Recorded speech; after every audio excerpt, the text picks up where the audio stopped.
जय गुरु जी संगत जी गुरु जी की कृपा गुरु जी के आशीर्वाद से आज का जो सत्संग हम आपके साथ शेयर करने जा रहे हैं रश्मि आंटी का है। ये सत्संग हमें मेल के माध्यम से प्राप्त हुआ है। बहुत ही प्यारा सत्संग है, ब्लेसिंगफुल सत्संग है। तो सभी गुरु परिवार से मेरी हाथ जोड़ के विनती है, सत्संग को अंत तक सुने, ध्यान से सुने, पूरा सुने। संगत जी, जैसे कि हम सभी जानते हैं कि जब हम गुरुजी महाराज से जुड़ते हैं तो गुरुजी हमें अनेकों ब्लेसिंग्स देते हैं, जिससे हमारे अनेकों संकट, कष्ट, रोग, दुख, बीमारी सब दूर भागती हैं। संगत जी, जब हम गुरुजी से जुड़ते हैं तो गुरुजी के अनेकों तरीके से ब्लेसिंग्स हमें प्राप्त होती हैं। उनमें से एक तरीका सत्संग भी है। जब हम सत्संग को पूरी श्रद्धा भाव से सुनते हैं, गुरुजी का शुक्राना करते हुए, समर्पण करते हुए सुनते हैं, तो अनेकों मन में चल रहे सवालों के आंसर भी गुरुजी सत्संग के माध्यम से ही देते हैं। आज जो रश्मि आंटी का सत्संग हम सुनने जा रहे हैं, ये बहुत ही प्यारा सत्संग है, ब्लेसिंगफुल सत्संग है, डिवाइन सत्संग है। कैसे गुरुजी महाराज ने इनको, इनके बच्चे को ब्लेस किया है। तो संगत जी बहुत ही ध्यान से सत्संग को सुनिएगा और शुक्राना कीजिएगा गुरुजी का कि घर बैठे मालिक ने आपको इतना अच्छा सत्संग ब्लेस किया है। और इससे पता नहीं किस संगत का कल्याण होना है, तो गुरुजी महाराज ही जाने। क्योंकि गुरुजी कहते हैं सत्संग सुनने वाले का भी कल्याण, सत्संग करने वाले का भी कल्याण, दोनों का ही कल्याण होता है। और इस सत्संग के माध्यम से ना जाने किस संगत का कल्याण होना है, वो तो गुरुजी ही जाने। और संगत जी, अगर आप भी अपने सत्संग अनुभव शेयर करना चाहते हैं तो हिंदी में साफ राइटिंग में अपना सत्संग लिख कर आप हमारी जीमेल आईडी पर सेंड कर सकते हैं, ताकि आपके द्वारा सुनाए गए सत्संग से जो भी गुरुजी महाराज की नई जुड़ने वाली संगत होगी, उन्हें गुरुजी के कल्याण, महिमा, अनुभव के बारे में ज़्यादा से ज़्यादा पता चलेगा। तो संगत जी, अगर सत्संग आपको पसंद आता है तो इसको आप लाइक कीजिएगा, सब्सक्राइब कीजिएगा और बेल आइकन दबाना बिल्कुल नहीं भूलिएगा। और संगत जी, जब भी कोई लेटेस्ट सत्संग आएगा उसका नोटिफिकेशन आपके पास आएगा, और कमेंट्स बॉक्स में जय गुरु जी लिखना बिल्कुल भी नहीं भूलिएगा। तो चलिए संगत जी, चलते हैं गुरु जी महाराज के सत्संग की ओर। सत्संग शुरू करने से पहले हम सभी मिलकर करते हैं गुरु जी का मंत्र जाप। ओम नमः शिवाय, शिव जी सदा सहाय। ओम नमः शिवाय, गुरु जी सदा सहाय। ओम नमः शिवाय, शिव जी सदा सहाय। ओम नमः शिवाय, गुरु जी सदा सहाय। जय गुरु जी। संगत जी, संगत जी, मेरा नाम रश्मि है और ये मेरा शुक्राना सत्संग है। मैं अनंतम शुक्राना करती हूँ गुरु जी महाराज का कि उन्होंने ये सत्संग शेयर करने का मुझे मौका दिया। गुरु जी से जुड़े हुए अभी ज़्यादा समय नहीं हुआ है, सिर्फ 6-7 महीने हुए हैं। 7 महीने या 6 महीने के आसपास ही हुए हैं गुरुजी से जुड़े हुए। लेकिन इन 6-7 महीनों में गुरुजी ने मेरे बच्चे को जो ब्लेस किया है, उसके लिए मैं गुरुजी का अनंतम शुक्राना करती हूँ। संगत जी, जब इंसान हर चारों तरफ से टूट जाता है, जब कोई अपना भी हमारे साथ नहीं खड़ा होता, जो कोई हमारा साथ दे भी रहा होता है, वो भी किसी लालच की वजह से दे रहा होता है, उस टाइम गुरुजी महाराज हमारा हाथ थामते हैं। उस टाइम वो अनेकों परेशानियों से हमें मुक्त कराते हैं, अनेकों दुखों से बाहर निकालते हैं। संगत जी, ऐसा अनुभव मुझे पिछले से 7 महीने से हुआ है, जिसके बारे में मैं आप सभी के साथ शेयर कर रही हूँ। और ये शुक्राना सत्संग पहला ही है। कोई भी भूल चूक मेरे से होती है तो साथ संगत जी मुझे माफ़ कीजिएगा। और मंत्र जाप के साथ मैं अपने सत्संग को शेयर करती हूँ। ओम नमः शिवाय, शिव जी सदा सहाय। ओम नमः शिवाय, गुरु जी सदा सहाय। जय गुरु जी। संगत जी, संगत जी, काफ़ी लंबे टाइम से मैं, मेरे फैमिली के हर एक बंदा परेशान चल रहा था। मेरे हस्बैंड का भी काम धंधा बिल्कुल मंदा चल रहा था। मेरे हस्बैंड का लकड़ियों का काम है संगत जी, वो दरवाजे और जो चौखटें होते हैं वो बनाते हैं, तो उनका भी काम संगत जी बहुत कम चल रहा था। और घर में बीमारी का एक माहौल सा छाया हुआ था, कोई ना कोई संगत जी बीमार पड़ता ही रहता था। और कर्जा कर्जा तो संगत जी इतना हम लोगों पे हो चुका था कि मैं आपको बता नहीं सकती। बहुत कर्जा संगत जी हम पे हो गया था। कर्जदार दिन रात संगत जी मेरे हस्बैंड को फ़ोन करके परेशान करते थे। लेकिन ये भी बात सही है संगत जी, जिसका लिया है उसका देंगे नहीं, तो वो परेशान तो करेगा ही। लेकिन संगत जी, समझ नहीं आ रहा था कि ऐसा क्या हो गया कि अचानक से इतनी सारी परेशानियाँ एक साथ ही आ गई। ऊपर से संगत जी, जब से हमने ये नया घर खरीदा है, इस घर में जब से हम शिफ्ट हुए हैं, तब से संगत जी घर में इतनी परेशानियाँ आ गई कि समझ ही नहीं आती कि कहाँ से ख़त्म होगी, कहाँ से शुरू हो रही है, कुछ भी नहीं पता। संगत जी, एक तो पति का काम नहीं चल रहा, बच्चे बीमार पड़े रहते हैं, मैं बीमार पड़ी रहती हूँ, जितने पैसे आते हैं डॉक्टरों में चले जाते हैं, कर्ज़े पे कर्ज़ा हुआ जा रहा है। इसके लिए संगत जी मैंने बहुत पंडितों को भी दिखाया, बाबा को भी दिखाया, और शादरी में भी एक बाबा जी रहते हैं, उनके पास भी मेरी छोटी बहन मुझे लेके गई। वहाँ दिखा के आई तो संगत जी उन्होंने बताया कि तुम्हारे घर में पितृ दोष हैं और सारे पितृ नाराज़ पड़े हुए हैं। संगत जी उनका उपाय भी उन्होंने बताया, मैंने वो उपाय भी किया, उससे भी कोई आराम नहीं पड़ा। उसके बाद संगत जी फिर मेरी बहन कहीं और भी लेके गई। वहाँ पे संगत जी उन्होंने बताया कि तुम्हारे घर पे किसी ने बाँध रखा है और ये घर तुम्हें फल नहीं रहा, इस घर में किसी की पहले मृत्यु हुई थी। तो ये सब चीज़ें संगत जी उन लोगों ने बताई और उनके उपाय भी बताए, वो भी मैंने करे। वो भी मैंने घर में करने शुरू किए। बट संगत जी कोई फ़र्क पड़ जाता था थोड़ा बहुत, फिर से वही हो जाता था। थोड़ा पति का काम चल पड़ता था, फिर संगत जी वही हाल हो जाता था। और बच्चे संगत जी ये लगे, किसी को खाँसी, किसी को जुकाम, किसी को बुखार, मतलब एक-एक दिन में मैं हज़ार-हज़ार रुपए की दवाइयाँ ला रही थी। और संगत जी स्कूल की छुट्टियाँ अलग हो रही थी, उधर कर्ज़दारों ने इतना परेशान कर रखा था कि बहुत ज़्यादा। संगत जी कर्जा उतरने का तो नाम ही नहीं ले रहा था।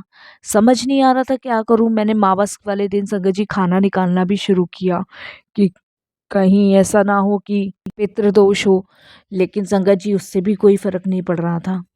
मैं बहुत परेशान थी। और संगत जी रिश्तेदार आप सब जानते ही हैं, सभी के घर में यही हाल है। जिस भी रिश्तेदार से आप मदद माँग लो वही संगत जी मुँह छिपाता है। मेरे बड़े जेठ हैं, उन्होंने भी मदद के लिए मना कर दिया। यहाँ तक कि संगत जी मेरे सास-ससुर ने भी मना कर दिया। मेरे मायके में मेरे बड़े भाई ने भी संगत जी थोड़ी बहुत मदद करी, उसके बाद उसने भी मुँह छुपाना शुरू कर दिया। जहाँ कहीं मेरा साथ दिया तो मेरी छोटी बहन ने ज़रूर साथ दिया, लेकिन उसमें भी उसका एक लालच था। संगत जी लालच ये था क्योंकि जिस घर में मैं रह रही थी, वो सोच रही थी कि इस घर में आधा हिस्सा दीदी मुझे भी देगी। क्योंकि संगत जी ये जो घर है, ये मेरे फ़ादर ने मुझे दिलवाया था। जिसमें मैं रह रही हूँ।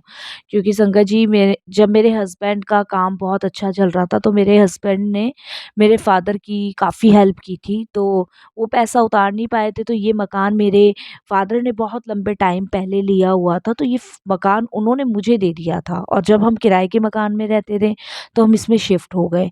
लेकिन ये मकान बिल्कुल भी संगत जी हमें नहीं फला। इतने हम बर्बाद हो गए संगत जी कि बिल्कुल धूल चट गई हमारी। ज़मीन पे आके हम लोग गिर गए। संगत जी डरावने-डरावने हमें सपने आते थे इस घर में, और समझ नहीं आता था कि क्यों हम लोगों के साथ ऐसा हो रहा है। बहुत उपाय करे, बहुत पंडितों को दिखाया, ज्योतिषियों को दिखाया, लेकिन कहीं भी संगत जी कोई फ़र्क नहीं पड़ रहा था। फिर उसके बाद संगत जी इतनी परेशानियों के बाद गुरुजी ने हमें अपनी शरण से लिया, गुरुजी ने हमें अपने चरण से लगाया। संगत जी मेरे हस्बैंड के एक फ्रेंड हैं, और जो कि हमारे पास अक्सर काम के लिए आते हैं। और जब मेरे हस्बैंड ने उनके साथ ये बातें शेयर करी तो तब उन्होंने गुरुजी के बारे में बताया। उन्होंने कहा बेकार है किसी बाबा पंडितों के चक्कर में पड़ना या कोई उपाय करना, इन सब में तो पैसा ही व्यर्थ होना है। तुम सीधे गुरुजी महाराज के मंदिर जाओ, वहाँ माथा टेक कर आओ। तो मेरे हस्बैंड संगत जी वैसे बहुत सीधे हैं, वो इन सब चीज़ों को नहीं मानते हैं, बल्कि मैं ही इधर-उधर भागती रहती हूँ। लेकिन मेरे हस्बैंड को समझ आई तो वो अपने दोस्त के कहने से उनके साथ पहली बार बड़े मंदिर गए। जब वो वहाँ से होकर आए तो उन्होंने मुझे बोला कि ये जो जल प्रसाद मैं लाया हूँ इसे पूरे घर में छिड़क दो। और ऐसे-ऐसे मैं कहीं गया था किसी बड़े मंदिर में और वहाँ से ये जल प्रसाद लाया हूँ। कहते हैं कि बहुत शक्ति है इस जल प्रसाद में। मैंने वो जल प्रसाद संगत जी पूरे घर में छिड़का। पूरे घर में छिड़कने के बाद संगत जी मुझे गुरुजी महाराज का एक ड्रीम आता है रात के समय। और उसी दिन आया जिस दिन मैंने ये जल प्रसाद जो था घर में छेड़ा। उसमें संगत जी ड्रीम में गुरुजी महाराज मुझे दिखाते हैं कि एक जगह है जहाँ पे मैं बैठी हुई हूँ और बहुत ज़ोर-ज़ोर से रो रही हूँ, और वहाँ पे मेरे चारों तरफ चुड़ैल, भूत और पिशाच ये सब मेरे इर्द-गिर्द हैं और घेरा बनाए हुए हैं, और वो मेरी तरफ एकदम से हावी हो रहे हैं मुझे पकड़ने के लिए। लेकिन एक बहुत तेज़ रोशनी आती है, उस रोशनी में जब मैं आँखें खोलती हूँ तो मुझे गुरुजी महाराज नज़र आते हैं। जबकि देखिए संगत जी मैंने गुरुजी को देखा नहीं, मैं गुरुजी के दरबार नहीं गई, और देखिए गुरुजी को मैंने कैसे देखा। और संगत जी, जब मैंने गुरुजी महाराज को ड्रीम में देखा और एक बहुत तेज रोशनी में थे, और संगत जी वो इतनी तेज रोशनी डालते तो जितने भी भूत पिशाच मेरे इर्द गिर्द थे जो मुझे पकड़ना चाह रहे थे, वो एकदम से भाग जाते हैं। और फिर उसके बाद वहां से वो अंतर्ध्यान हो जाती, इतने में मेरी आंखें खुल जाती है। मैं पूरी रात यही ड्रीम देखती हूँ। उसके बाद संगत जी सुबह मैं अपने हस्बैंड से शेयर करती हूँ, मैंने कहा आज पता नहीं कैसा सपना आया, और ऐसे-ऐसे पता नहीं एक बाबा जी आए और तेज रोशनी में, और चारों तरफ फिर उसके बाद वो भूत-प्रेत पता नहीं कहाँ गए। तो मेरे हस्बैंड संगत जी कहते हैं सपना ही है, ये तो आते ही रहते हैं। तो मैंने कहा हाँ, ये तो है खैर। उसके बाद संगत जी मेरे हस्बैंड फिर से गुरुजी की बातें जो है मेरे साथ शेयर करने शुरू बैठ जाते हैं। और उसके बाद संगत जी वो मुझे फ़ोन में दिखाते हैं कि चल मैं तुझे गुरुजी का स्वरूप दिखाता हूँ। और संगत जी वो जैसे ही गुरुजी का स्वरूप निकालते हैं तो मैं एकदम से बोलती हूँ यही तो रात को ड्रीम में आए थे मेरे। तो संगत जी जब मैं अपने हस्बैंड से कहती हूँ कि यही तो ड्रीम में आए थे, तो वो कहते हैं तुमने तो कभी देखे भी नहीं है और तुम्हारे ड्रीम में कैसे आ जाएँगे? मेरे हस्बैंड ने इस बात को बहुत लाइटली लिया, उन्होंने इस बात को सीरियस नहीं लिया। लेकिन संगत जी मैं अच्छे से जानती थी कि कुछ ना कुछ तो इस सपने के पीछे रहस्य है। और ये सपना मैंने अपनी छोटी बहन को शेयर किया, और मेरी छोटी बहन ने कहा कि हमें भी वहाँ चलना चाहिए। तो मेरे हस्बैंड ने संगत जी मुझे, मेरी छोटी बहन को, उसके हस्बैंड को, हम चारों को लेके मेरे हस्बैंड संगत जी गुरुजी के बड़े मंदिर गए। वहाँ जाके बड़ा अच्छा लगा, शांति मिली। और संगत जी उसके बाद मेरा तो कंटिन्यू वहाँ जाना शुरू हुआ। वहाँ से गुरुजी का स्वरूप संगत जी हमें एक सेवादार अंकल ने दिया, और वो सेवादार अंकल को हम जानते नहीं थे, उनके पास 2 स्वरूप थे। और संगत जी वो अचानक से, हम लाइन में लगे हुए थे, अचानक से मेरे हस्बैंड के पास आते हैं और कहते हैं अंकल आपके पास गुरुजी का स्वरूप है? मेरे हस्बैंड कहते हैं मेरे पास तो गुरुजी का स्वरूप नहीं है, मैं तो अभी-अभी जुड़ा हूँ। तो वो गुरुजी का एक स्वरूप मेरे हस्बैंड को देते हैं, और देखिए संगत जी फ्रेम करा हुआ, मढ़ा हुआ। मैं आज ये चीज़ सोचती हूँ ना तो हैरान हो जाती हूँ कि गुरुजी महाराज कितनी-कितनी चीज़ों का ध्यान रखते हैं। और संगत जी वो फ्रेम करा हुआ स्वरूप देते हैं, तो वहाँ जितने भी सेवादार और जो इतनी भी संगत लगी हुई होती है लाइन में, वो कहते हैं ओहो आपको तो गुरुजी ने ब्लेस कर दिया, और वो भी फ्रेम किया हुआ आपको स्वरूप मिला हुआ है, आप तो बहुत भाग्यशाली हो। उस टाइम हमें इतना स्वरूप की महिमा का पता नहीं था, और वो स्वरूप हमें संगत जी उसी दिन मिला, और उसी दिन हमने उसे घर पे लाके लगाया। संगत जी हमें ना कड़ा प्रसाद का भोग नहीं बनाना आता था जब हमने गुरुजी का स्वरूप लगाया। तो संगत जी कड़ा प्रसाद का हमें बिल्कुल भोग नहीं आता था बनाना, तो मैंने संगत जी सोचा कि मैं लड्डू ले आती हूँ बाहर से, और लड्डू भोग लगा देती हूँ। और संगत जी मैंने अपने जो पड़ोस में एक भैया रहते हैं उनसे कह के लड्डू मंगवाए कि मैं गुरुजी का जब स्वरूप लाई हूँ, भई कोई नई चीज़ आई है तो भोग लगाना चाहिए। तो मेरे हस्बैंड संगत जी कहते हैं कि बस मैं दुकान पे जा रहा हूँ, क्योंकि संगत जी हमारा लकड़ियों का काम है तो वर्कर काम करते रहते हैं, 2-4 वर्कर रख रखे हैं, बाकी काम तो मद्दा ही था। तो मेरे हस्बैंड कहते हैं मैं काम पे जा रहा हूँ, और उसके बाद संगत जी मैं अपने हस्बैंड से कहती हूँ कि आप प्रसाद खा के जाना, बस इतना ही कहती हूँ। और संगत जी इतने में आप यकीन नहीं मानोगे कि एकदम से फ़ोन पे मैसेज आता है कि लड्डुओं का भोग ना लगा, कड़ा प्रसाद बना। और संगत जी मैं अपने हस्बैंड को कहती हूँ ये कुछ मुझे ऐसा लग रहा है ये हमारे लिए मैसेज आया हुआ है। और मेरे हस्बैंड कहते हैं कि कड़ा प्रसाद कैसे बनता है? क्योंकि हमने तो संगत जी कभी कड़ा प्रसाद बनाया ही नहीं है, मैं आपको बताऊँ। हलवा वगैरह तो हम बना लेते हैं, कड़ा प्रसाद तो हमें आता ही नहीं है। और फिर मेरे हस्बैंड यूट्यूब पे सर्च करते हैं, तब पता चलता है कड़ा प्रसाद कैसे बनता है, गुरुजी का भोग लगता है। तो आधे से ज़्यादा जानकारी तो हमें गुरुजी की यूट्यूब से ही पता चली है, उनके सत्संग से पता चली है, उनके बारे में सर्च करके पता चली है। उसके बाद संगत जी हमारे घर में जैसे मैंने बताया कि बहुत सारी चीज़ें ऐसी बंधी हुई थी कि मैं बता नहीं सकती। धीरे-धीरे करके गुरुजी महाराज ने संगत जी ये सब चीज़ें दूर करी। गुरुजी का जब से स्वरूप आया तब से बच्चों की भी तबीयत ठीक होने लगी, और संगत जी काम में जो बाधाएँ थी, उसके लिए भी गुरुजी ने मुझे सत्संग के माध्यम से बताया कि मावस वाले दिन कोई भी 4 आटे की लोई बना के उन्हें कौओं के लिए रख के आओ। जिससे मतलब संगत जी पितृदोष, कुछ ऐसा नहीं था कि जो पंडितों ने हमें बताया था वो गलत बताया था, पंडितों ने भी बताया था वो भी सही था। क्योंकि पितृदोष भी संगत जी कहीं न कहीं हमारा लगा हुआ था, जिसकी वज़ह से हमारे घर में ये सब कुछ हो रहा था। और उसके बाद संगत जी हमने ये सब कुछ करना शुरू किया धीरे-धीरे।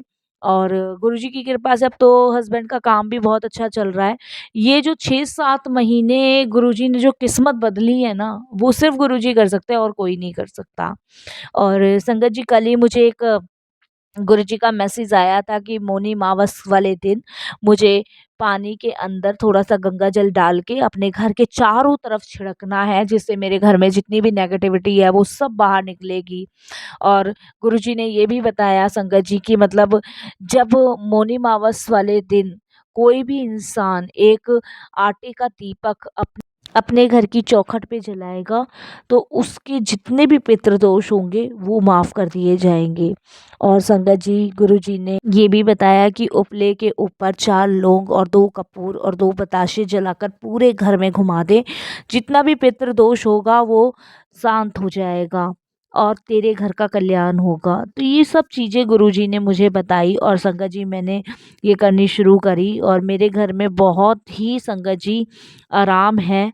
और मेरे हस्बैंड का काम भी अब ठीक चल रहा है, घर में बच्चे भी कम बीमार पड़ते हैं। गुरुजी ने 6-7 महीने में संगत जी सच में बहुत सारी चीज़ें बदली। और संगत जी, ये सबसे बड़ी बात है कि गुरुजी कोई ना कोई मैसेज, कोई ना कोई ड्रीम में आपको उसका समाधान भी बताते हैं। वो कोई ना कोई उपाय बताते हैं जिससे कि हम लोगों को ये लगे कि हमने ये उपाय किया है, इसकी वजह से ऐसा हुआ है। तो संगत जी, इसीलिए हमें गुरुजी के हिंट को समझना चाहिए। ये जो 6-7 महीने में गुरुजी ने मुझे जो समझाया है, सिखाया है, अब मैं इतना तो समझ गई हूँ कि गुरुजी कौन-सी परेशानी कब काटते हैं और किसके लिए कहाँ इशारा करते हैं, ये मैं समझ गई हूँ। संगत जी, मुझे नहीं पता इस सत्संग से गुरुजी किसका कल्याण करना है, गुरुजी ने किसको मैसेज देना है, ये तो गुरुजी महाराज ही जाने, हम तो बिल्कुल नहीं जानते। और संगत जी, अब मेरे घर में बहुत ज़्यादा मतलब आराम है, बच्चे कम बीमार पड़ते हैं, हस्बैंड का काम भी अच्छा चल रहा है। और संगत जी, मैं भी बहुत परेशान रहती थी, मेरा भी मन शांत है। हर सोमवार को हम जाते हैं गुरुजी के यहाँ, दर्शन करके आते हैं, माथा टेकते हैं, शुक्राना करते हैं कि अपने चरणों से लगाया आपने और अपने चरणों से लगा के आप हमें इतना ब्लेस कर रहे हैं, पूरी फैमिली को ब्लेस कर रहे हैं और ऐसे ही अपने अंग संग रखिएगा। और संगत जी, अभी बस मेरी जो छोटी बहन है वो एकदम से कनेक्ट नहीं हो पा रही, वो गई है गुरुजी के धाम पे और दरबार में दर्शन करके आई है, लेकिन वो कनेक्ट नहीं हो रही है। मुझे इस सत्संग के माध्यम से पता चला कि जो गुरुजी से कनेक्ट नहीं होता है वो गुरुजी की इच्छा होती है। और संगत जी, जैसे गुरुजी ने अपने से जोड़ना होता है ना, वो जोड़ लेते हैं, वो चाहे कहीं भी हो। तो शायद अभी मेरी सिस्टर का बुलावा नहीं आया है, बस मैं तो गुरुजी से यही कहूँगी, थोड़ी-सी गुरुजी उसमें बुद्धि भरना, जो उसके मन का लालच है उसको दूर करना गुरुजी महाराज, उसको मार्गदर्शन करना। और जो लोग हमसे द्वेष रखते हैं और बैर रखते हैं, उनको दूर ही रखें गुरुजी। जितनी भी नेगेटिविटी आपने मेरे घर से निकाली उसके लिए अनंतम शुक्राना। और संगत जी, मैंने आज ही एक उपले पर 4 लौंग, बताशे और 2 कपूर जला के पूरे घर में घुमाया है। संगत जी, ऐसा लगता है कि अब ये घर है, घर में घर है। और संगत जी, लगता ही नहीं था ये घर है। इतनी नेगेटिविटी महसूस होती थी ना, इतना संगत जी अजीब-सा लगता था घर में रहते हुए भी। ठीक है संगत जी, हमें तो नहीं पता क्या था क्या नहीं था, ये तो गुरुजी जाने। हम तो सिर्फ ये है कि आपको बता ही सकते हैं या फिर हम महसूस कर सकते हैं जो हमारे साथ होता है। लेकिन जब से गुरुजी आए हैं और वो हमारे अनेकों संकटों, अनेकों कष्टों को दूर कर रहे हैं, इसके लिए गुरुजी का अनंतम शुक्राना। और बस यही अपनी वाणी को विराम दूंगी। एक छोटे से सत्संग को मैंने शेयर किया है, कोई भूल चूक हो गुरुपाद क्षमा कीजिएगा। आता तो नहीं है सत्संग का जी, लेकिन फिर भी गुरुजी ने जैसा बुलवाया है उसके लिए गुरुजी का शुक्राना, अनंतम शुक्राना। फिर गुरुजी की आज्ञा होगी मैं शेयर करूंगी। मंत्र जाप से वाणी को विराम देती हूँ। ओम नमः शिवाय, शिव जी सदा सहाय। ओम नमः शिवाय, गुरुजी सदा सहाय। जय गुरुजी, शुक्राना गुरुजी।